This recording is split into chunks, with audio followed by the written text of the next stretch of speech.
on reflections on the origin and meaning of Question Bridge black males. And we are thrilled to have Chris Johnson with us today. Before I introduce him, I just want to remind you that there are three other programs that are actually happening this coming week.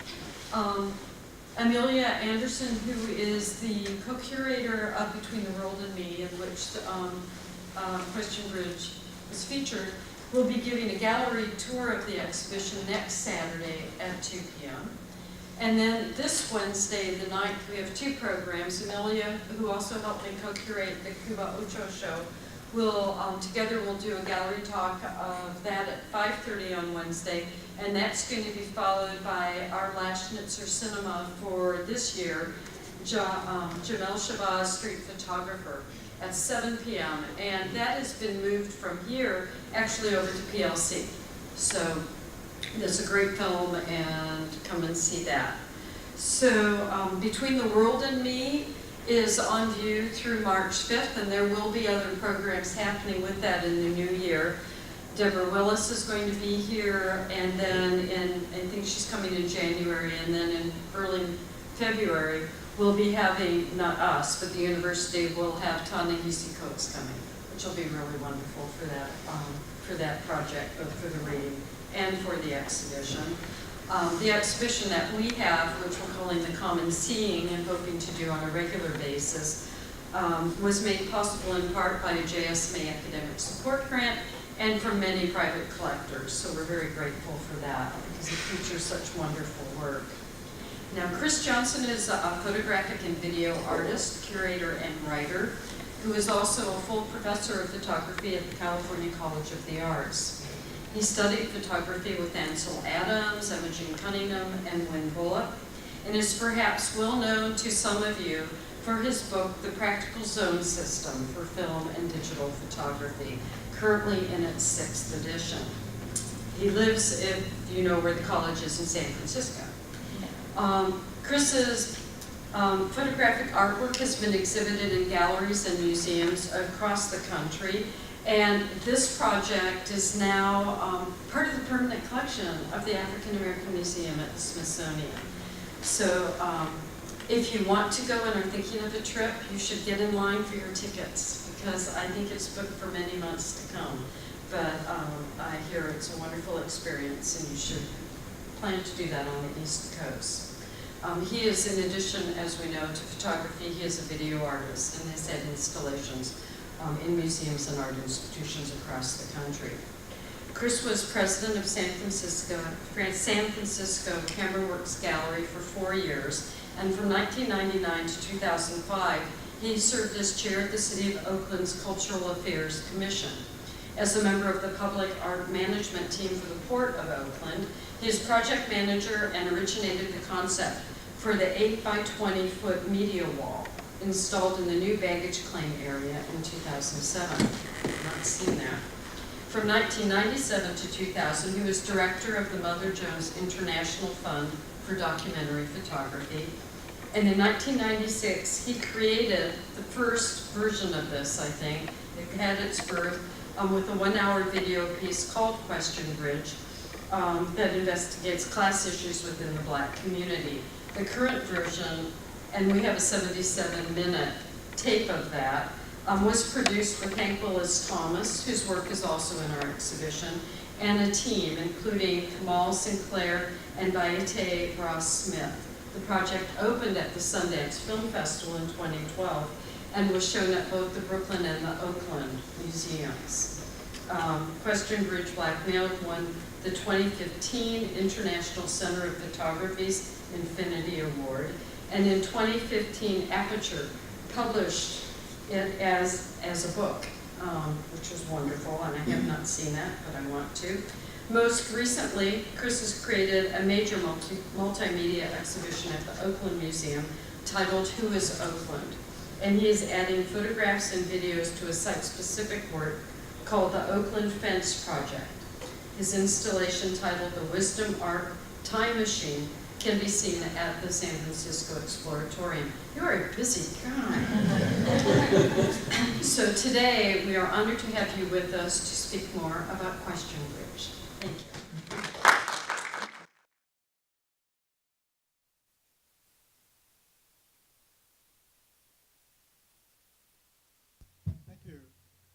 Um, well, thank you, Jill, and thanks for inviting me. It's really an honor to be here.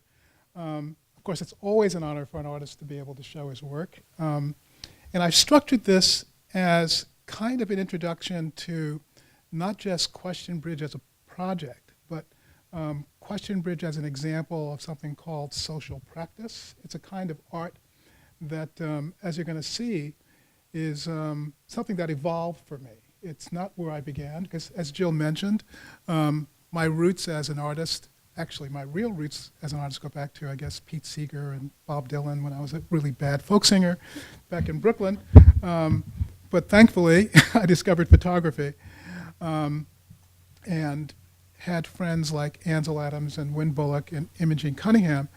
So what you're going to see is that my concerns were still personal, but they were focused on fine art photography in a more traditional sense.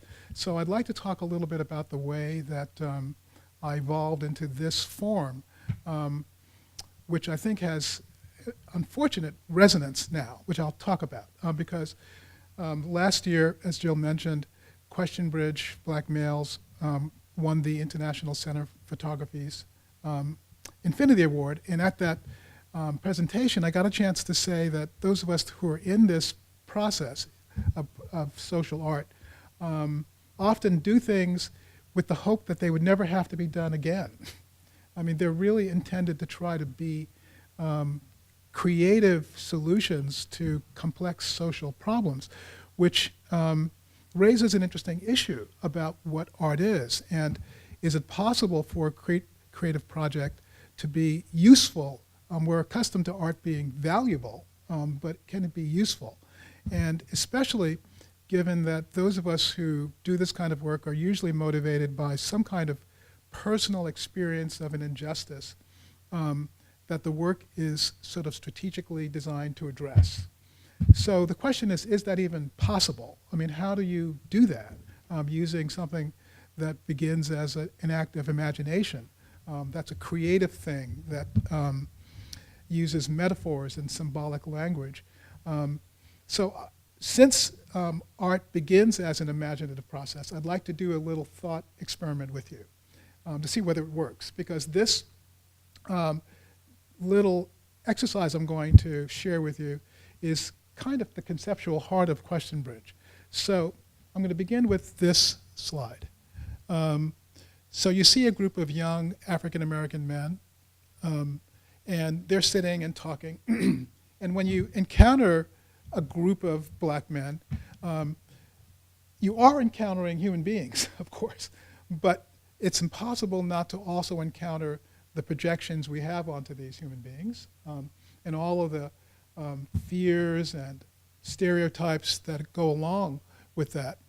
And of course, we all know, living in the era of Ferguson and Black Lives Matter and Trayvon Martin and all the rest, and I dare say, Donald Trump, the consequences of dealing with people as if they are primarily those stereotypes are pretty severe. And so what could a work of art possibly do to help us get past our tendency, our instinct? Because even I, if you encounter a group of guys,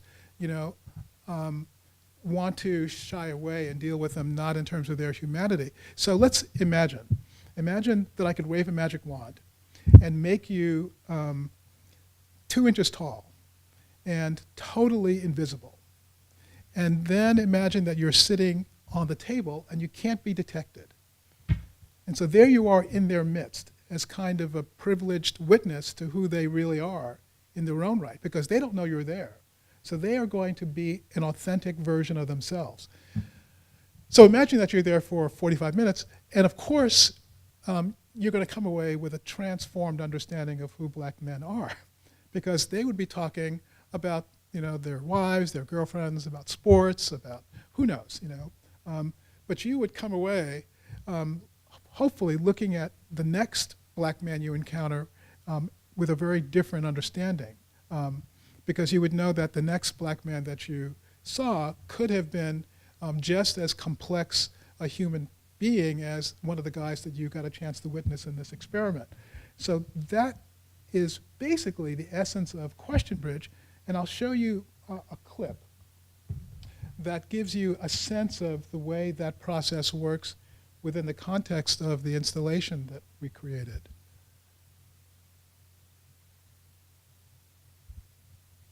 Oops. Let's try that again.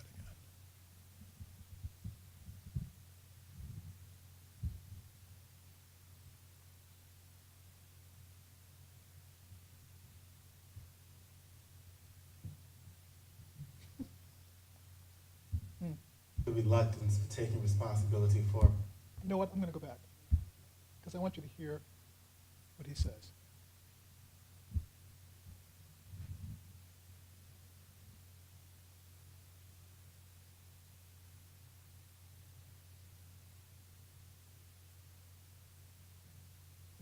Black man, Do you want to get out of the situation that you're in? What is the reluctance to taking responsibility for improving our communities? are your children better or worse off as a result of your involvement? Why wouldn't you be happy with your son being gay? Why are you so violent? Why do you have that take mentality? Why are you afraid of being intelligent? Why? Why? Why? Why? Why? Why? What I want to know is why.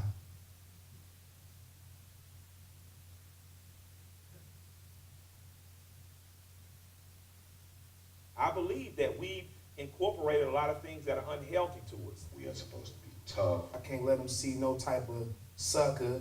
along with various other stereotypes. The level of mentorship in our community is not as strong as it possibly could be. When I came up, crack was a quick way for a black man to make $1 million. Sometimes I think because we think we're black, we're some other kind of human beings, but we're just like most other human beings.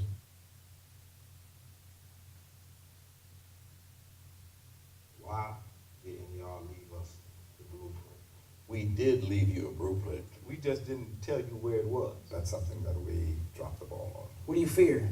That something will harm my children. I fear success. Am I the only one who has problem eating chicken, watermelon, and bananas in front of white people? I don't know, bro. Y'all niggas crazy. That word, we have to stop using it. I think black people can say nigga anytime they want. How dare you? What right do you have to use this word? A lot of nigga questions for the rapper. What is common to all of us that we can say makes us who we are? This is the easiest question in the world to answer. The thing that we have in common is that we are male and we are black.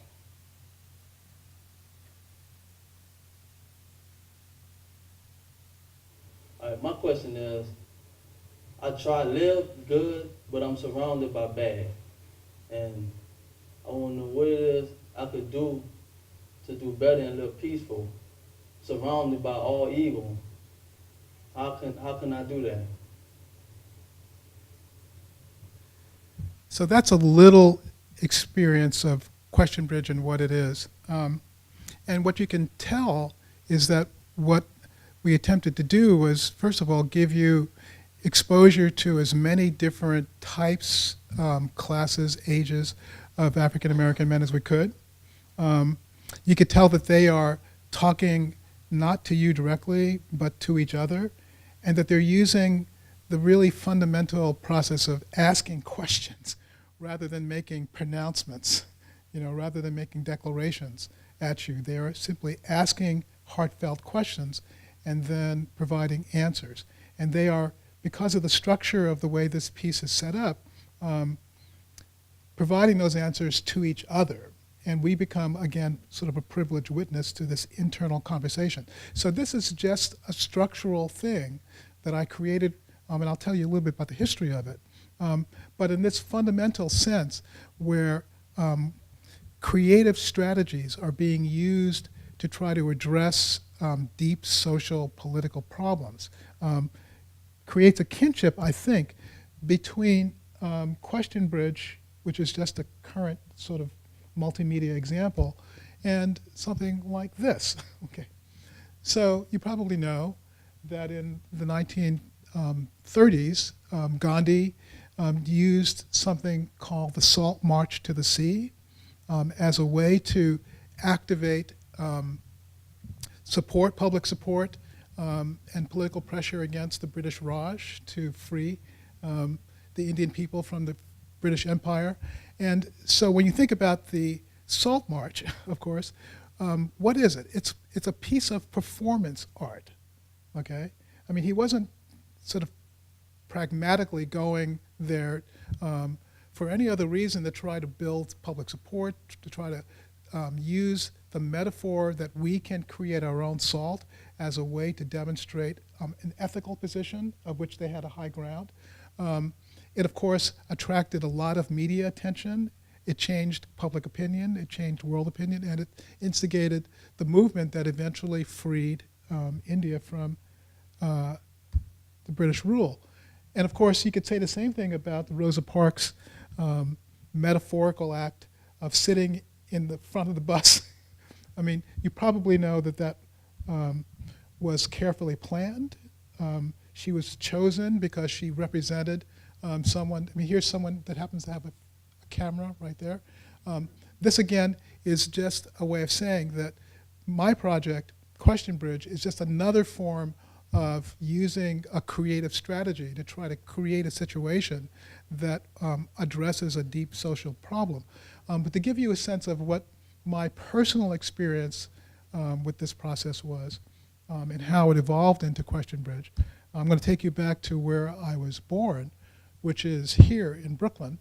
This is a photograph by Roy de Carava, the great African-American photographer who photographed in my neighborhood when I was a kid. I always imagine, I mean, I met him and his wife, and somewhere on a contact sheet there's a picture of little Chris Johnson wandering around. But I use this picture to symbolize the condition of the African-American community in Brooklyn in the 40s and 50s and 60s before the passage of the fair housing laws and the civil rights movement, when, because of restrictions, red line restrictions and covenants, African Americans of all classes had to live together in select areas. Unless you were Louis Armstrong or Willie Mays, you had to live in either Harlem or Bed-Stuy. And so the centers of power and authority were in the hands of people who were professionals. It isn't as if there wasn't crime and alcoholism and poverty, but we all were sharing it together. And so this photograph for me symbolizes a condition where a mother could take her child to school, children to school. That's the way I experienced the African American community in that era. But then with the passage of the civil rights legislation, fair housing laws, there was a mass and almost instant migration of African Americans who had the means away from the neighborhoods, from the hood. And that created a concentration of sort of desperate, powerless feeling people. There were lots of people who belonged to the community and would have stayed regardless. But at the same time, this photograph by Bruce Davidson sort of symbolizes the way that we think of inner city neighborhoods as centers of crime and poverty. So I witnessed that schism pretty dramatically, and that stayed in my mind when years later I had a chance to do a project which I'll tell you about in a minute. But just to give you a sense of the work that I did originally before I became a video social practice artist, this is a triptych that I did of my mother. So each of these images was done individually, and it wasn't until after the last image that I realized that they really belonged together and needed explanatory text. So I'll show you each individual panel. So this is the first one. You can see it's summer 1974, and the text reads, "After years of silence and painful distance between us, I wanted her to see the important places of my life. When Yosemite came into view, she cried. She reluctantly agreed when I asked her to pose in front of a dead tree." Summer 1980. When her hair grew back after chemotherapy, we were surprised at how soft it felt. After we danced at my sister's wedding, I had to carry her down the stairs from the reception. We had never seen fear in her eyes before.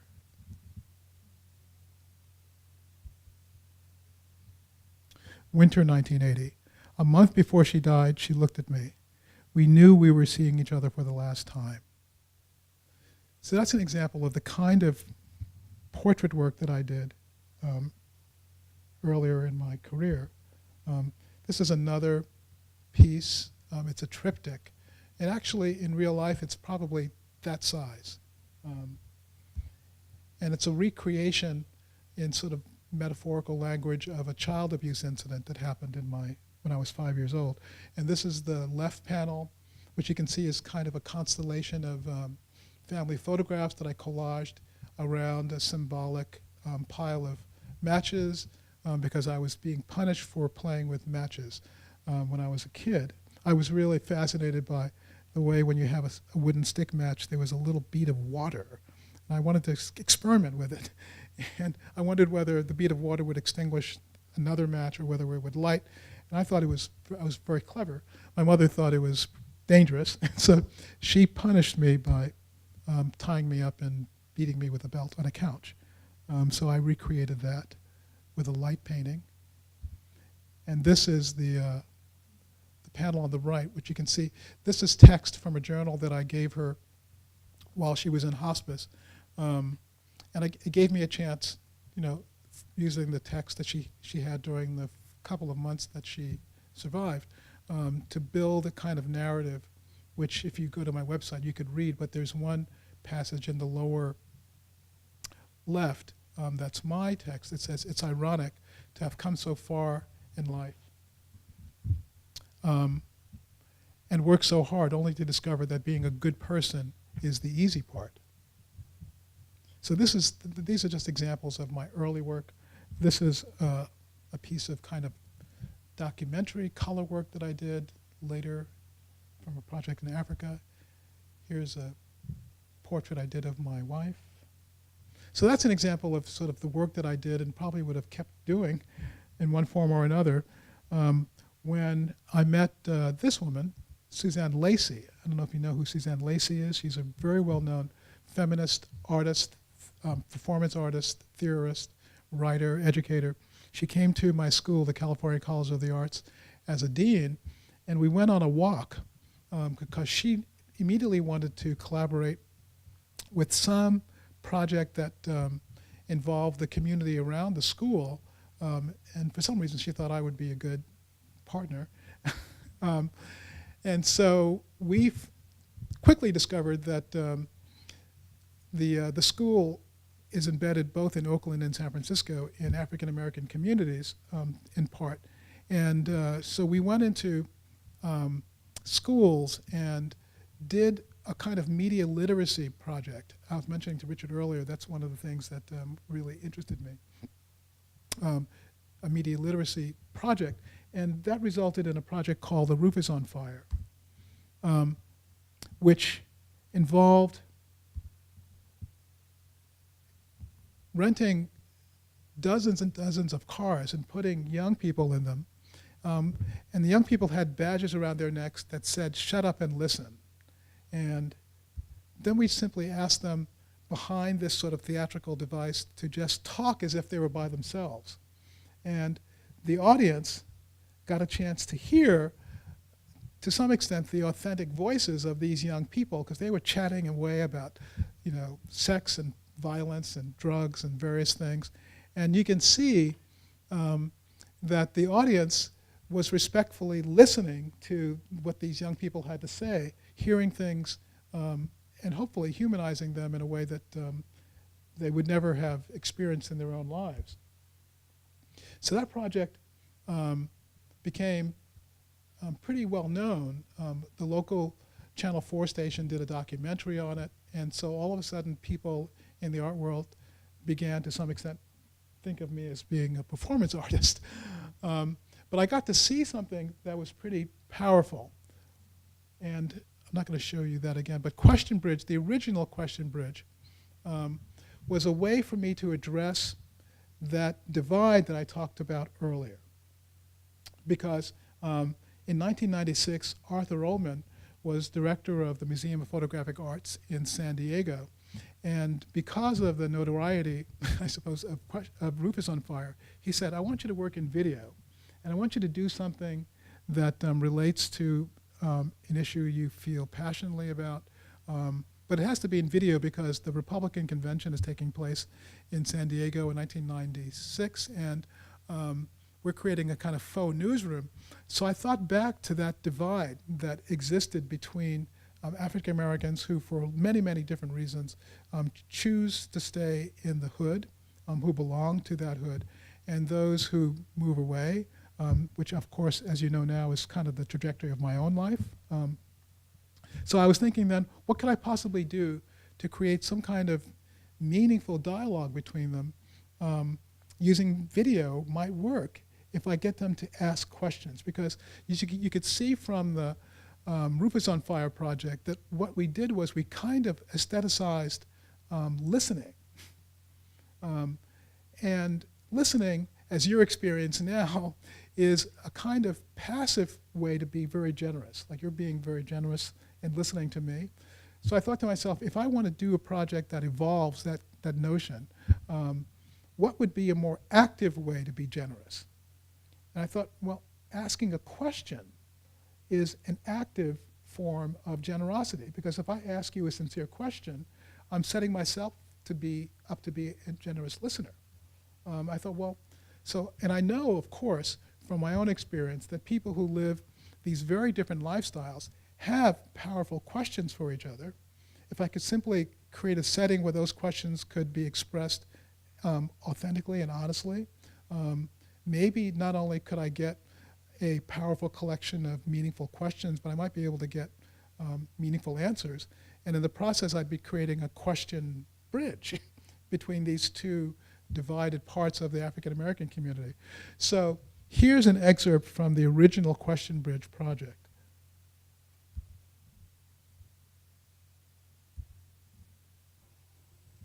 Have you given any thought to where the money comes from for people who are receiving public assistance?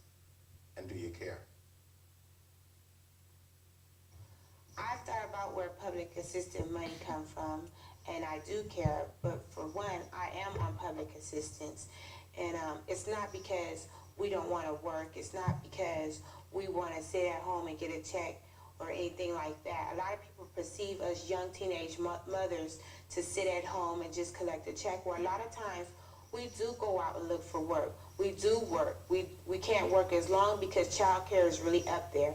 At this point in time, I pay $300 a month for one child, and I have two, and I pay $150 a month for another child.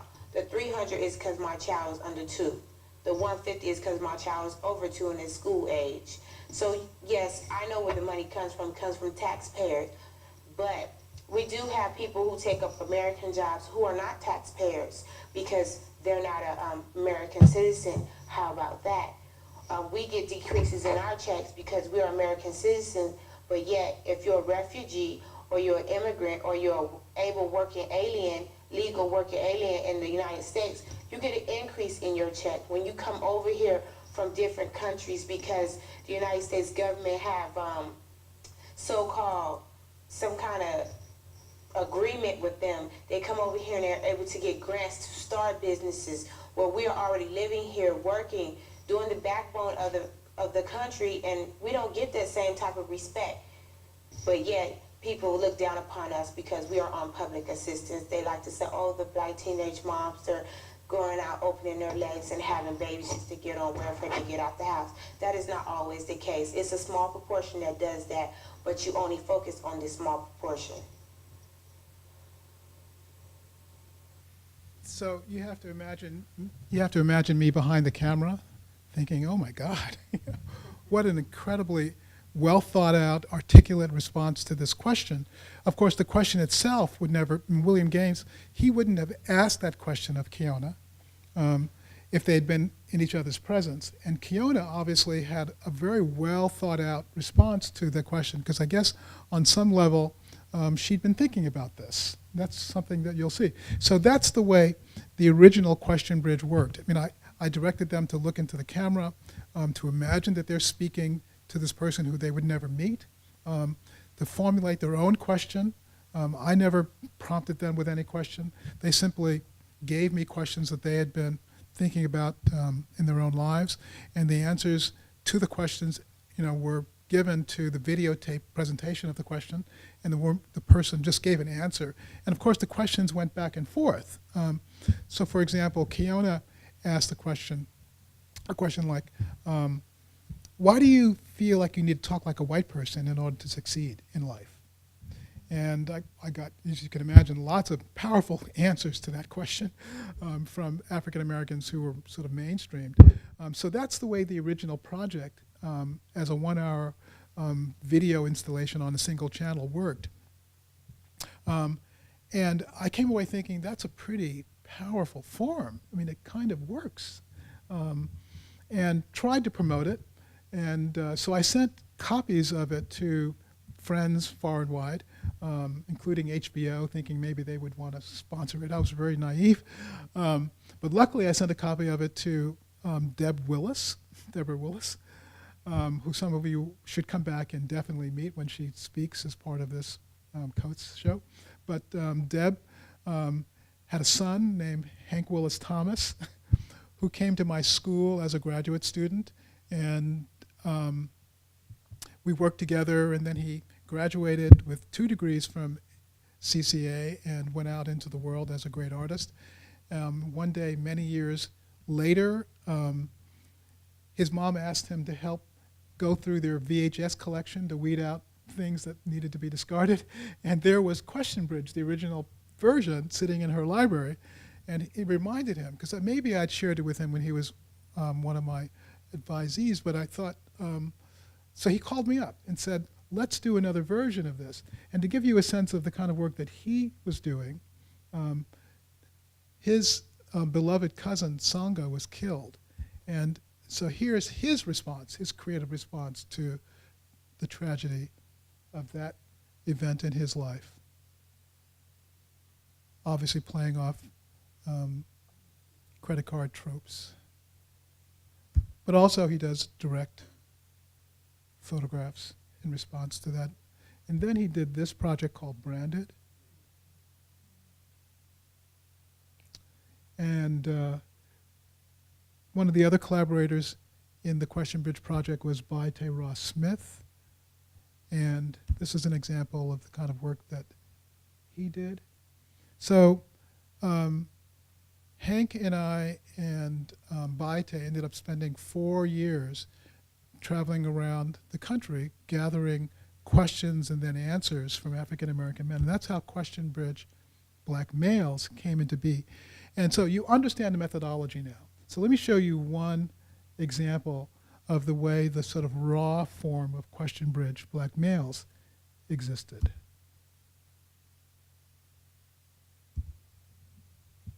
My question to the black man in America or anywhere else is, what is common to all of us that we can say makes us who we are?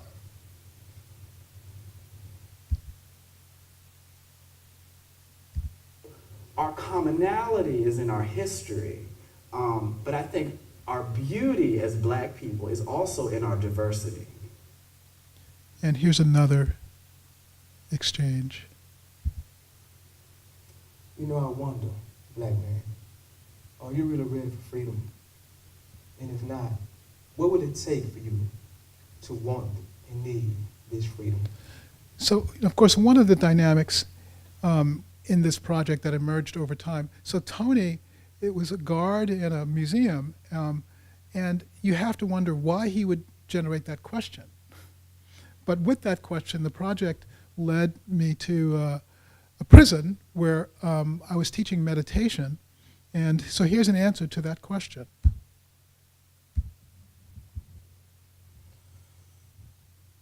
Am I ready for freedom? And what would it take for me to want that freedom? First, I would have to stop and ask myself, and that's a tough question. Because freedom to me is a mind state, you know, because you got some people that's not in jail, that's not free.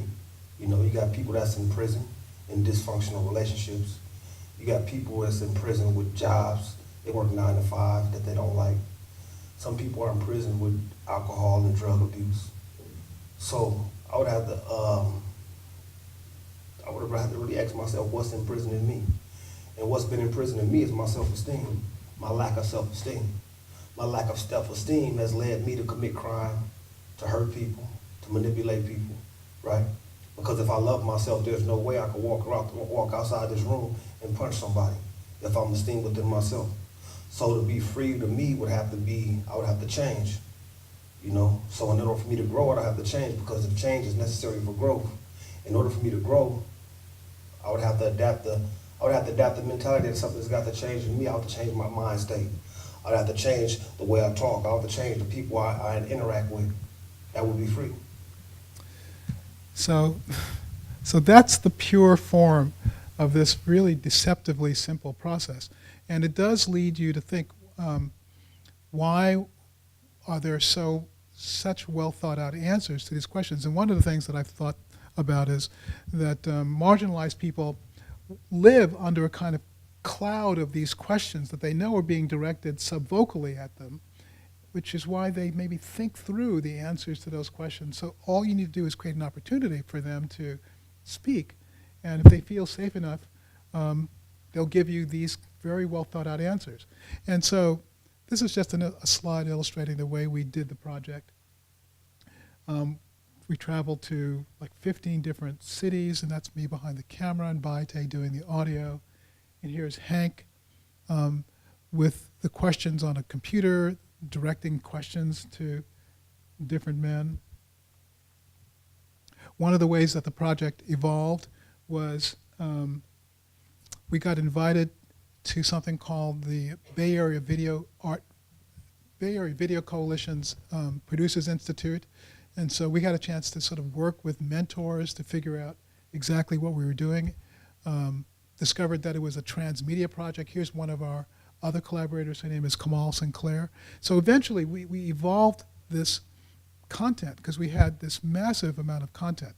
You have to imagine that after 4 years, we felt as if, you know, we had gathered what were not only powerful questions that were representative of black male consciousness, but many, many different answers. And if you put it together on a timeline, it added up to like 15 hours worth of content. So then, as artists, you have to figure out form. So here's a CGI we put together just to help us visualize. And you'll see that what we did was create these tall pillars with monitors embedded in them, arranged in an arc, so that you're kind of included in this conversation between the various men. So here's the simulation we did to help museum curators visualize what we wanted to do.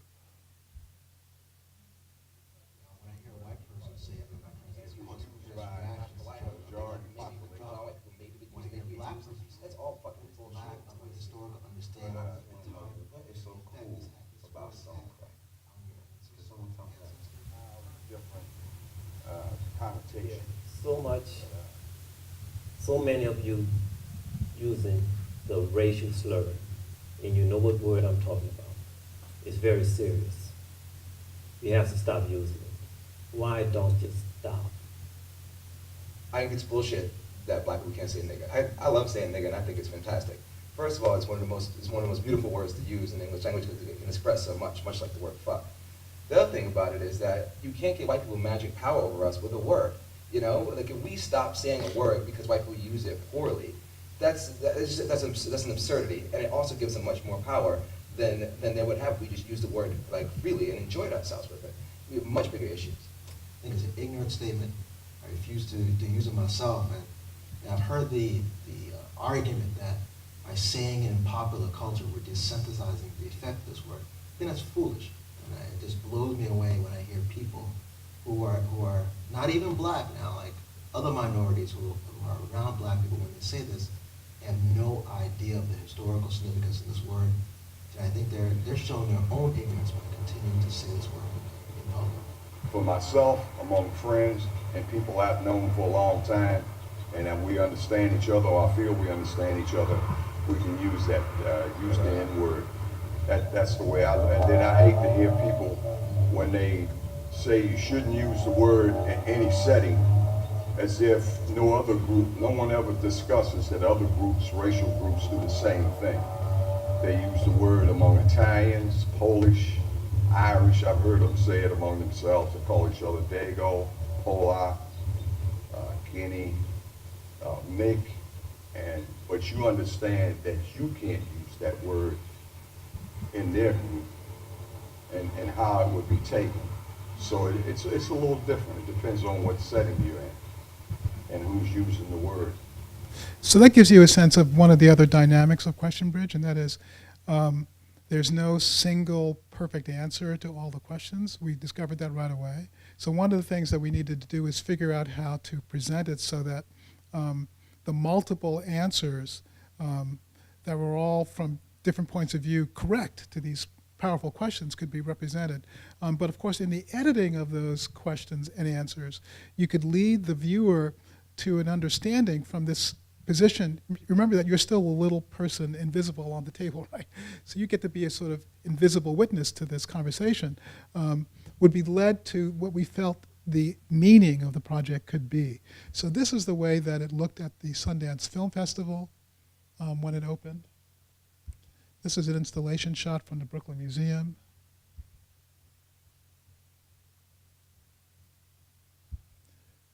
This is the way it looked at the Brooklyn Museum. As you can imagine, we got many more African American people into that museum than had been there at one time before. And this is an example of the way the choreography of Voices works when we gave the footage to a really brilliant editor named Rosa White.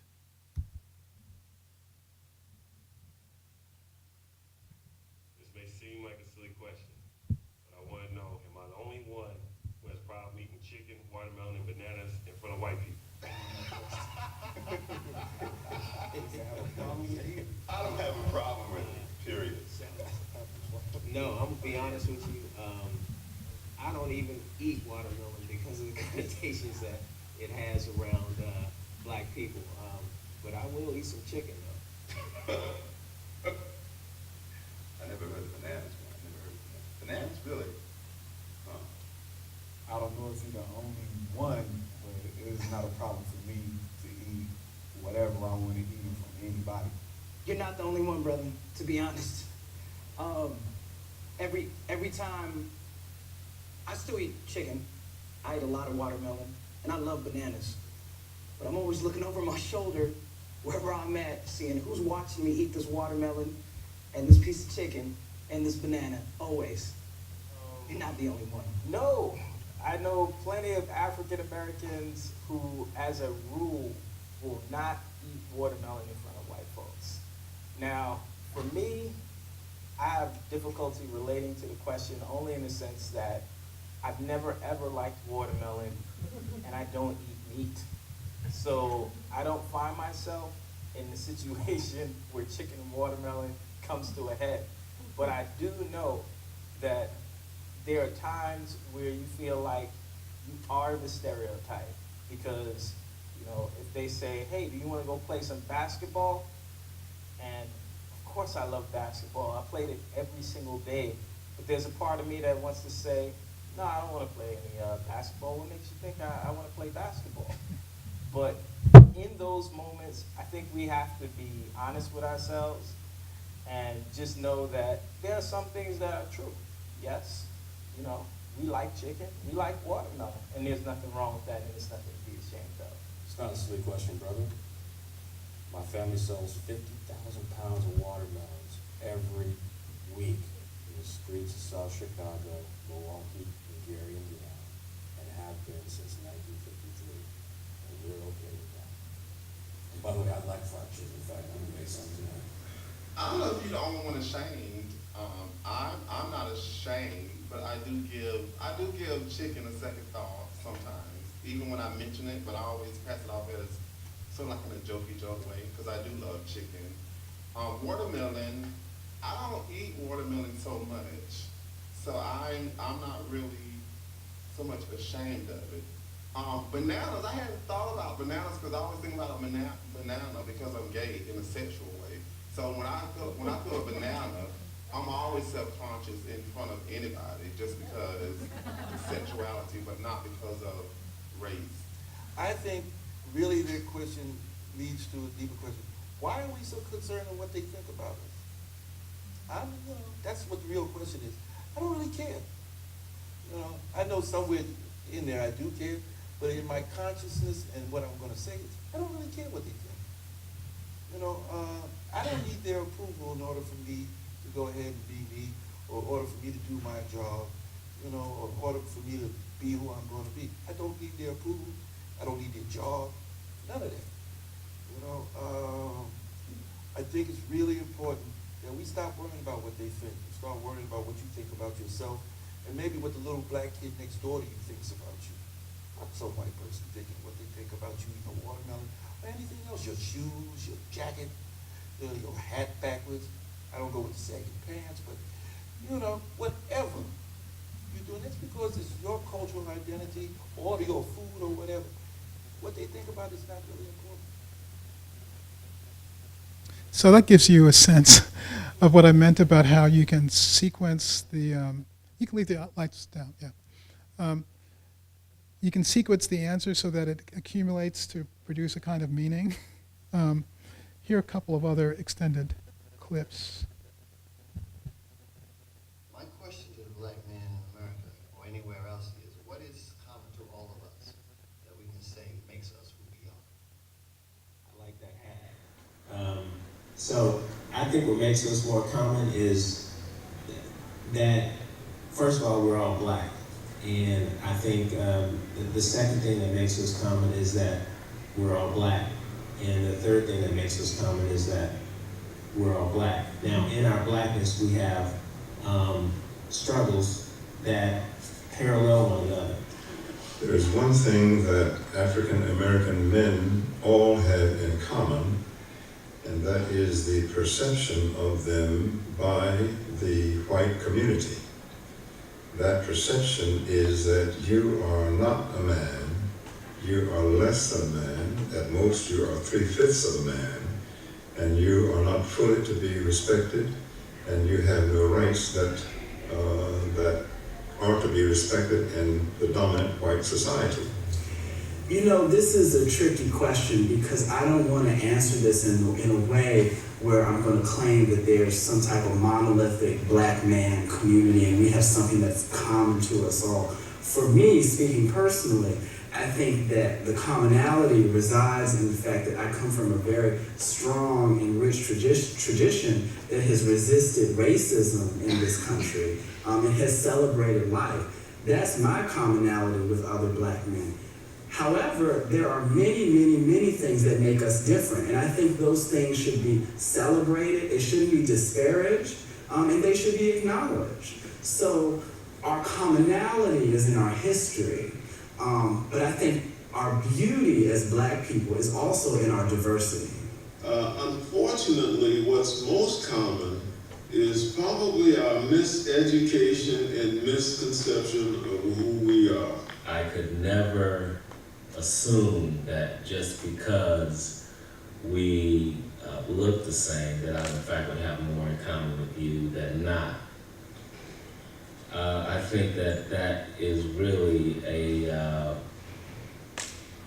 on the personal level, I think it's really a misconception that if you have a group of black men in a room, that they will all have more commonalities than differences. I want to show you another sequence, just to give you a sense of the range. I have a question. How do you know when you become a man? Wow, that's deep question for such a young person. How would you know you become a man? Well, basically, responsibility. You're able to take on, assume responsibility, hold fast to your commitments to yourself first, your family, and the community in which you live in. And if you can do those things, you're on your way to manhood. The question of when you become a man, you're born a man. When you become of age may be a more relevant question, but some of us become of age many times throughout the course of their lives. I thought that I was a man at 21, ready to write memoirs of all my experience, And so I don't know how many times that I thought I knew the answer to everything. And so I'm here again, thinking that I know it all. But you know. Young man, there are a couple of different factors that make you a man. You have to be financially stable. That's one. You definitely got to have your own place, own roof over your head. You have to go to college. You know, it's for all the young men out there. I mean, that's one step that you got to take in order to lead to financial stability. And you have to be taking care of yourself and buy your mama a house. Then you become a man. I think sometimes I still try to answer that question, whether or not I've become a man. I grew up in a single family home without a father, but I'm the youngest of 7, and I have 6 older brothers who taught me about being a man. And so part of that is trying to be responsible to my family and to my loved ones, and being a responsible citizen. But I think each of us have to find our own way to that path of what it means to be a man. Young brother, I knew I became a man when I had to take on certain responsibilities and obligations, family, community, and otherwise. Oh, that's a fine question there. I think that one of the mistakes that we often make is thinking that the first time that we're intimate with a woman, that now we're a man. In traditional societies, in order for boys to go into manhood, they had to go through certain rituals, which included them being prepared to fit whatever role they had in that society. If they were hunters, they learned how to hunt. If they were farmers, they learned how to farm. If they were fishermen, they learned how to fish. And when they were through with everything that prepared them to be a responsible member of that particular community, in that particular town or village or tribe or whatever, they were given visible symbols of that completion. A scar on the face, a type of clothing, a type of jewelry, or something that they wore, that a woman could look at them and say, well, this person is now a man.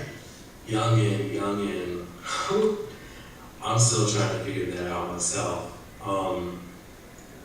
It's tough. It's really tough. For me, I really don't know when that's going to happen.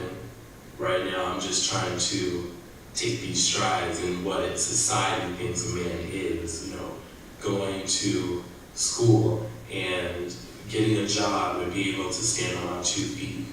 It's going to be a difficult road, but it's probably going to be well worth it. So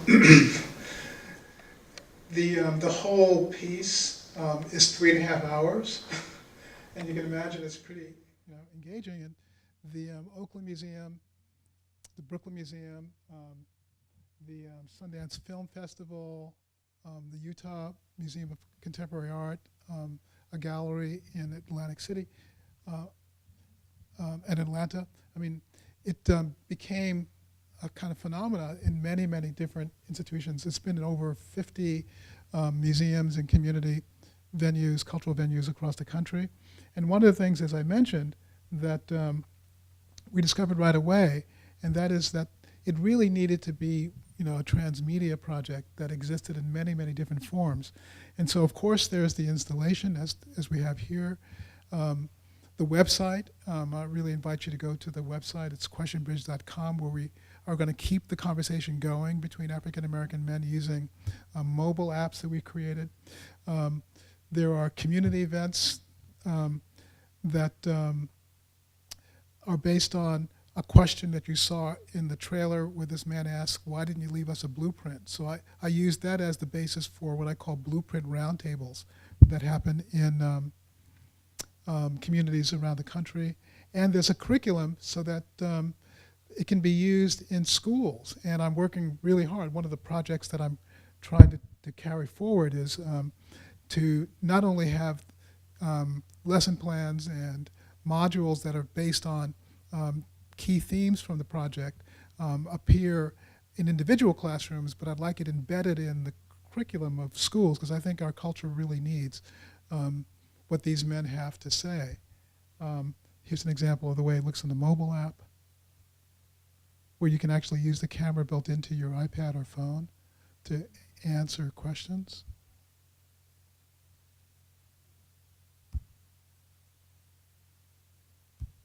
Here's the educators portal where teachers can download for free the modules that we created.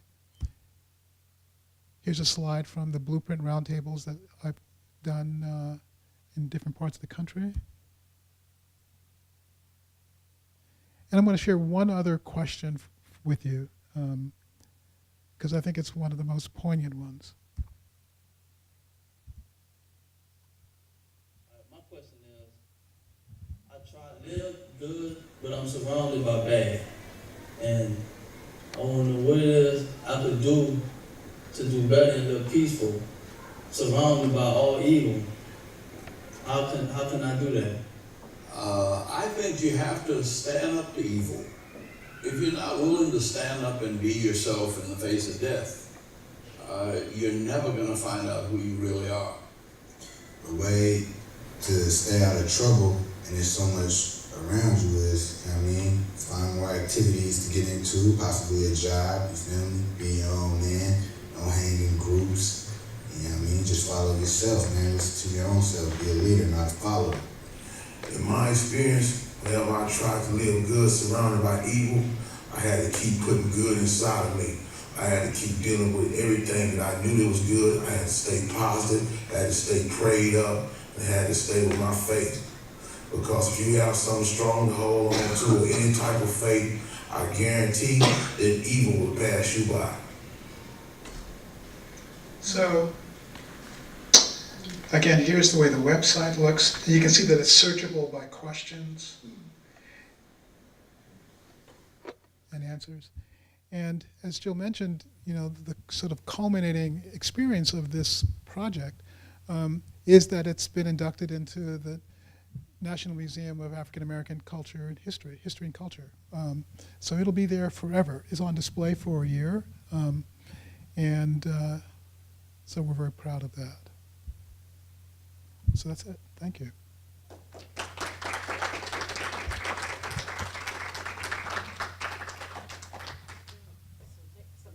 Yes. Well, I have a question.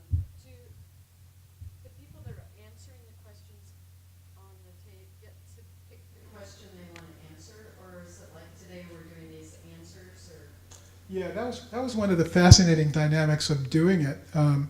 I was the person behind the camera, framing them, lighting them, directing them when to start and stop talking. But Hank was at the computer choosing questions from the basket of questions that we had for this particular person. And often I had no idea. Not only I didn't know, but the person didn't know. So Hank was sort of curating the process by what question he directed at a particular person. So that it was all an attempt to try to make the process as fluid and spontaneous as possible. so when you see someone who looks like they're not laughing at hearing someone else say something.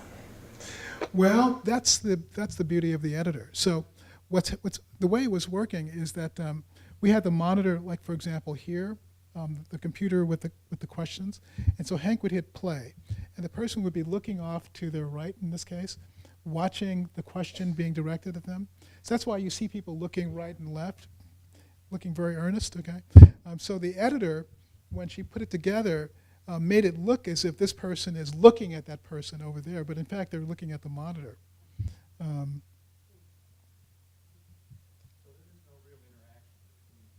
No. No. Hi. So I'm sorry I came in late if you answered this, forgive me. But how did you determine the people you would ask the questions to? Yeah, well, a good example is the first person in Question Bridge. I was flying to Birmingham where we were going to begin this project. Hank was giving a lecture at the Birmingham Museum of Art, and I was sitting next to a black guy. I thought, well, I've got to start this project somewhere. So So I said, gee, why are you going to Birmingham? And he said he was working for Alicia Keys. And I said, oh, that's cool. So I was waiting for him to ask me why I was going. And he said, why are you going? I said, well, I'm doing this project where what we do is we get black men to ask questions. Like, for example, would you have a question that you would want to ask another black man who's very different from you? He said, oh, yeah, of course. I said, well, you could come to our motel room and ask the questions. So that's the way we got guys, just anywhere that there was a black man. Sometimes I stopped them on the street. Sometimes we had a friend, who would do it. We stopped the guard in in the hotel or the library. So, the idea was to try to get the widest possible range of African American men to contribute to this. And so we spent 4 summers, because I teach during the academic year, so I had summers off. So we just traveled, around the country, gathering as many black men as possible. The other part of it, of course, is that once you have a question, like for example, that question about freedom, we had sort of a responsibility to try to find the most relevant answers to that question. That's why it led me to prisons, because we wondered, how an inmate would ask the question about freedom. And so often the question would direct us to men who are likely to have relevant answers to the questions. But the questions come from every black man. If I were to do question bridge white woman, which I couldn't do, of course, you would be a perfect candidate, because everybody does have questions. Yeah. Have you ever participated in front of the Yeah, I have. In the original project, at that point, I was married to a white woman, and one of the questions was directed at black men who were married to white women, and there was nobody else in the project. I mean, I had only 8 weeks to do that first project, so I thought, well, I better bite the bullet and do it. So I got in front and I answered the question, and yeah. Yeah.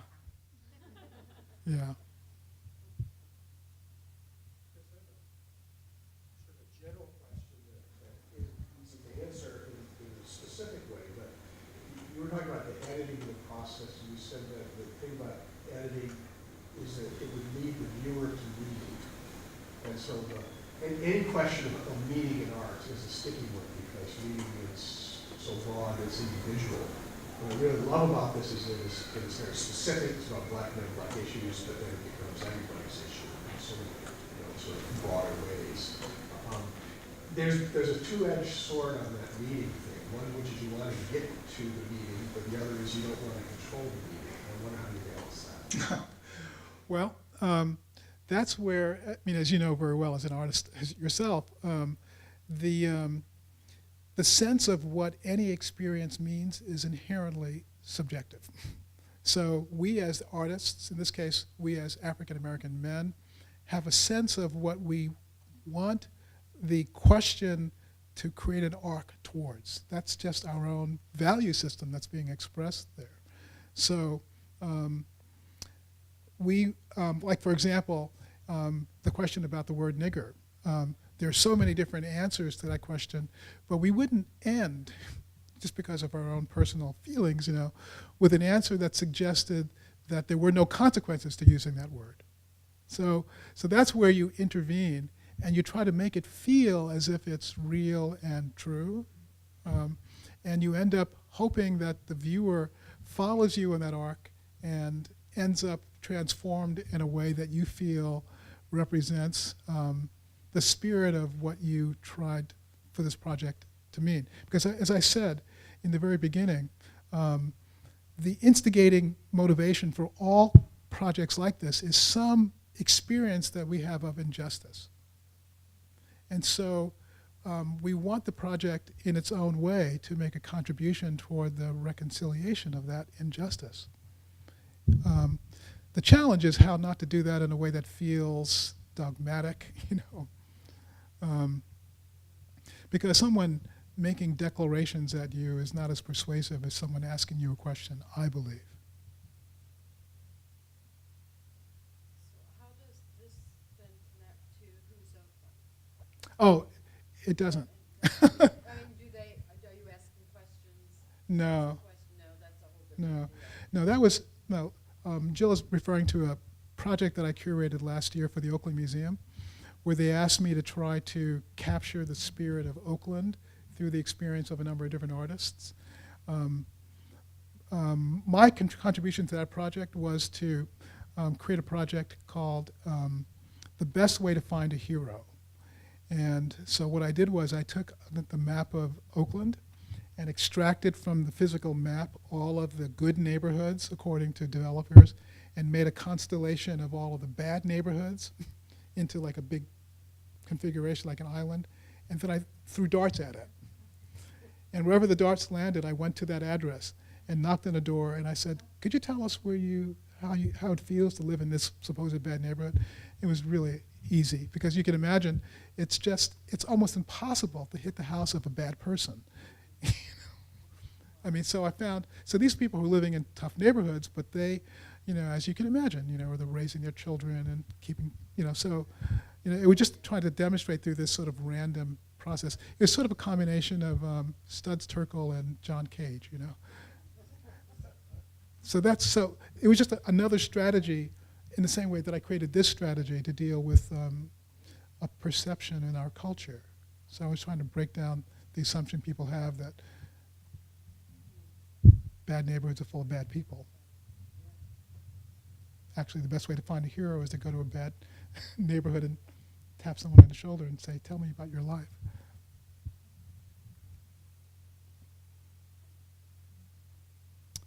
Great, thank you.